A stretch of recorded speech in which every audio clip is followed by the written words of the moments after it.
Manny Diaz. All right, so you said Saturday that the guys were going to be horrified looking at the film.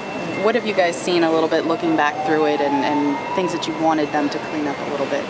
Really alignment, a lot of pre-snap problems. They did watch it, and it might have been 23 plays into the game where we finally cleaned up, getting aligned. Just the tempo, the speed of the game. FAMU asking some questions, things that we had not prepared for on film. So and then I think our guys settled down, and from that point on, they did a better job getting lined up. The team this week will push the envelope even faster with their tempo. So it is imperative to not be defeated before the snap. How the game is played after the snap is much more difficult if you're not in a winning position prior to this ball being snapped, and that's one of the major points for this game. Manny, you've talked about Trent Harris before, that he'll always have a place in your defense. With that big old club, I know he played some, is he probably going to play this game? And how do you compensate for that when you're playing? With the club? Well, I don't know, and I don't know what he'll have on there on Saturday. Might be something a little bit less. But it still comes down to Trent is a tough guy.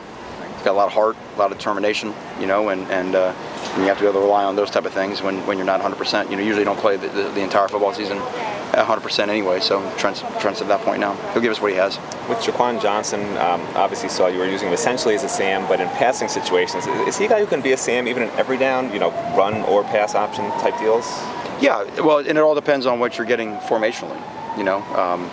We worked him in that position a week ago and didn't end up using him, and it gives us the flexibility, to be able to adapt to what teams are doing.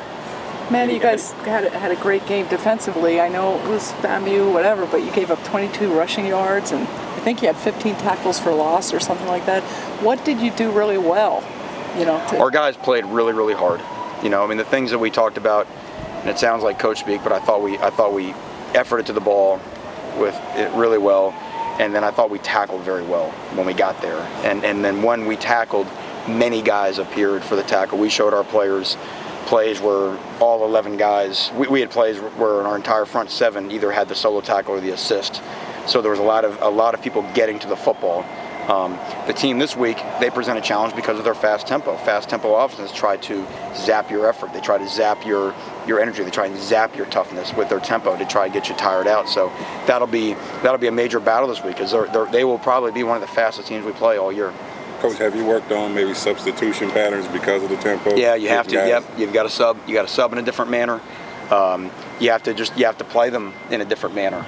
So we have seen tempo from offense, which is good to help us, but it's still hard to recreate until you get in the game and see it.